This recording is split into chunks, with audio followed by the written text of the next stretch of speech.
Birodar, ishoning. Boshqa masala yo'q. Ishoning, tavakkal qiling, xotirjam bo'ling. Alloh sizning ishingizni to'g'rilaydi.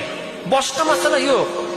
Alloh taolo aytayapti, men bandalarimni tuqqan onalaridan ko'ra mehribonroqman deyapti. Bugun onadan mehribonroq zot bormi? Dunyoda yo'q. Lekin Alloh taolo nima deyapti? Men ularning qon tomirlaridan ko'ra yaqinroqman deyapti. Qon tomiridan ham yaqinroq narsa bormi? Alloh taolo bandaga shuncha imkoniyat berib turibdi. Bir ikki sinovlar kelsa, bir ikki qiyinchiliklar kelsa, nima bo'libdi birodar? Sabr qilamiz. Sabr qilamiz. Alloh taolo joyini to'ldiradi, fazilatni beradi. Tugadi deb o'ylaydi banda, chunki kalta o'ylaydi. Shoshqaloqlik qiladi, sabrsizlik qiladi, asabiylashadi. Xotirjam bo'ling.